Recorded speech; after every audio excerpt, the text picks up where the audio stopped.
We just had the Fortnite Pro-AM. Now I'm going to discuss all 20 duos and how they performed, but firstly, we have to start with the winners. We have to start with Clix and Lacy, because these guys were so consistent throughout the 7 games. They had an average placement of 3.14, which is just ridiculously good. The big thing with these guys, the main reason why they won is because they did such a good job of sticking together in the end games. With a lot of these teams, there was a heavy reliance on solo clutching because you had one pro and one content creator that had very little experience with Fortnite. But of course, Lacy is an excellent Fortnite player. He's literally playing FNCS at the moment over on NA West with Arc, and they came 21st in their first divisional cup finals together. So he's someone that has an excellent understanding of the game, and they used that to make all the end games as a duo. They were playing great as a unit. Their synergy, their chemistry, it was all really impressive. And honestly, at times they just looked like a pro duo. I was really impressed with Lacy and with Clix. One quirk of this tournament was that going into the final match, Clix and Lacy were in first place, and we were all expecting peterbot to potentially grief them, but he actually did kind of the opposite. He spent a lot of the mid-game keying Victor V and Crackley, the team that were in second place, which ultimately gave Clix a helping hand for the win. So peterbot definitely surprising a few people with that. Listen, Clix finally has his FNCS win. I mean, you know, we don't need to discuss whether that's a real win or not. That's not the point of the video, but he does have a Pro-Am win, which is super exciting. Big credit to Clix and Lacy. Again, I was really impressed with them, and yeah, fully deserved the win. I will say though that the team that came second were flashy, they were impressive, they did everything right, and they just couldn't quite get it over the line at the end, but they challenged them the whole way. Victor V and Crackley deserve a huge amount of credit. Now, they had the most eliminations out of any duo in the entire tournament with 63, a really impressive fragging performance. And you know what it is, their placements weren't bad either. Ultimately, had they had a little bit of a stronger start, I do believe they would have won this tournament. Crackley, I want to give special credit to, because I do feel like he went slightly under the radar prior to the tournament beginning. I know a lot of people were saying he was one of the better pros, but still, I didn't see him high up on many people's predictions nonetheless. So big credit to him and Victor V. They pulled out all the stops, they played well, and I was really impressed with what I saw. In third place, we had Veno and Stable Ronaldo, and honestly, I wasn't sure they'd be able to keep the vibes together for 7 games, but they just about managed it. There was a minimal amount of crash outs, of fair play to them. Listen, after 3 games, they were looking insane. They managed back-to-back game wins in games 2 and 3. It looked like it was their tournament to lose.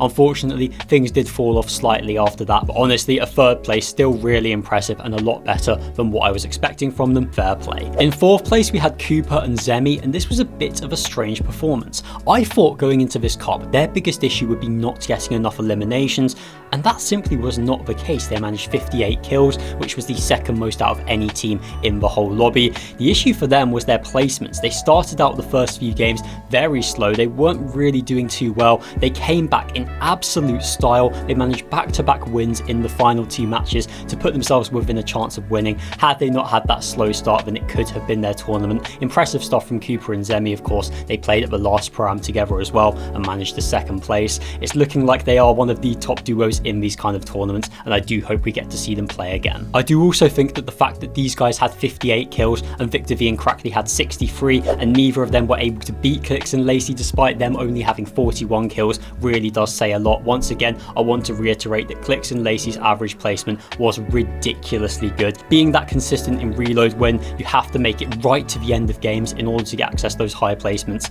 super impressive stuff. I'm going around in circles, but I was really impressed by what I saw. In the next 3 spots, we've got some duos that most people were expecting to do well. Reet and Frantic in 5th, Muzz and Somerset, the game 1 winners, in 6th, and Rapid and Typical Gamer in 7th. None of them quite able to challenge for the win, so I do think they'll be a little bit disappointed, but not terrible placements either. In 8th place, we had Curve and Yusuf definitely impressed me during this tournament. He was one of the better creators, one of the better IRL streamers, and fair play to him because he beat out some massive Fortnite creators, one of which being faxuty, because peterbot and faxuty were only able to manage a 9th place despite being many people's favourites, including mine, going into the tournament. It's fair to say that they definitely did underperform. Things did not go to plan. They started out okay. Pete set up a nice kill farm on Ash Alk in the first game, and then in game 2 they managed the 2nd place, with faxuty somehow dying twice to full damage in a 2v2, which is just incredible viewing, incredible stuff. And then after that, it really just fell apart. They got taken out off spawn immediately in the subsequent game after their 2nd place, dying in 20th place,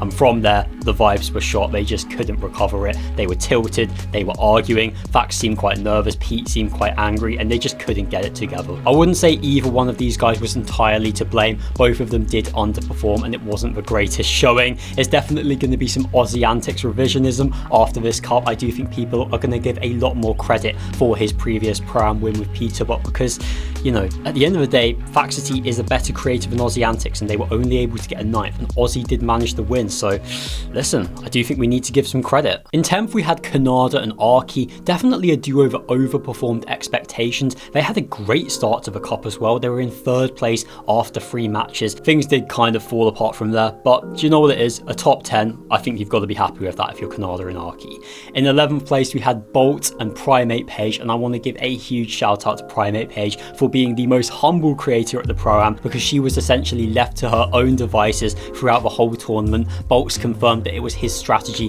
to basically just play as a solo, to just solo clutch in the end games and essentially ignore Page throughout. And as harsh as that sounds, it did really work out for them. Bolts was going crazy in some of these end games. I mean, take a look at this hunting rifle shot. I mean, genuinely, that is insane. That is ridiculously good. So credit to Page for letting Bolts play his game, and credit to Bolts for being Bolts. They overperformed a lot of people's expectations, including mine. 11th place, very solid. In 12th, we had one of the fans' favourite duos, which was of course Jinxie and Poyo, and it was a real story, a real roller coaster. They died in 20th place in game 1. Almost as soon as they landed, they got completely taken out because their spot was a hot drop. Things were looking pretty disastrous after the first half, but then all of a sudden, things turned around. In game 4, Jinxie eliminated Queasy, which was undoubtedly one of the moments of the tournament. And then in game 5, things got even crazier because they popped up on height. Big credit to Poyo for engineering that, but we had Jinxie playing on high ground in an FNCS Pro-Am lobby, which was just a spectacle to watch. They managed a 2nd place too. Yeah, I can't even believe that happened, to be honest with you. It's one of those things that you see and you don't even quite believe, but that's the magic of the Pro-Am. So fair play to Jinxie for getting involved. A 12th place, pretty solid. He got his 2 eliminations, so big credit to him. In 13th, we had Acorn and Muda, and they were an outside pick of many people to do well. They did slightly underperform. They had the 3rd lowest eliminations out of all the duos in the lobby with only 14, and ultimately that is what cost them. Moving down the leaderboard, we did have some of the other IRL creators. We've got Raw Dog Moon and Sphinx in 14th place. They were great value for content, but not quite able to back it up with a placement. In 15th place, we had Ages and Hammy, and these guys got a deceptively high amount of eliminations, finishing on 35, Ages having the vast majority of those, so credit to him for carrying. He did do pretty well, but unfortunately they weren't able to back those kills up with a high placement. In 16th place, we had one of the bigger disappointments, and that was Nina and Ritual. Now this was a last minute team because Richie pulled out of the Pro-Am and they just weren't quite able to get going. Again, we don't have any stream footage from these guys, so I can't really analyze what went wrong. We're kind of a bit blind there, but if I had to guess, looking at their placements, it just seems like they never got going. Definitely an underperformance considering that Nina is arguably the best creator out of the 20. She is very good. She of course won the Milk Cup LAN, so expected a bit more. Not quite their best showing, unfortunate for them. In 17th place, we had Booga and Yugi. In 18th, we had Rise and A2 Guapo, and then the bottom 2 teams really did struggle, as you can see from the points. In 19th, we had Higgs and Braden, and these guys were very much having a tough time. They had 4-0 elimination games. They weren't able to get many kills on the board. Very tough from them. And in 20th place, we had Queasy and Ash Auk, and this was honestly a disaster from start to finish. We had Ash Auk getting detained by the police the day before for sneaking into an abandoned mall or something like that. I don't even know at this point. They really did struggle in the games. Ash Auk was playing the allié role in game 1, getting absolutely farmed, so much so that he had this reaction to getting constantly eliminated, showing his frustration. Fair play to him though, he did calm down later on, and he was one of the many creators that did stay behind to meet fans, to sign autographs, and big credit to all of those guys, all the IRL creators, all the Fortnite people, for making this event so good, for making it such a spectacle, staying around to meet fans, showing their personality. They did make this event brilliant. Unfortunately for Queasy and Ash Auk though, it was not their event to be. They had the least eliminations with only 10. Definitely a tough tournament. So look, in terms of general thoughts about the LAN, I did really enjoy it. Yes, it was on a smaller scale to the last Pro-Am. Yes, it didn't feature creators from outside NA, but honestly, I thought it was brilliant. I liked the personalities on show. I loved the decision to include the IRL creators. I felt like the fusion between Fortnite and IRL actually came off really well. I think it's great to have these events where Fortnite is put in front of a completely new audience. People that are watching Jinx's stream, people that are watching Muda's stream are getting introduced to our esport, and that can only be good for Fortnite competitive. Credit to 50, to Dignitas and to Radiant GG for organising a great event. I like the fact it was on a small scale, it felt personal, it felt intimate, and I cannot wait for the EU edition. I hope it's going to be just as good. Thank you very much for watching this video. Don't forget to subscribe, and I'll see you in the next one.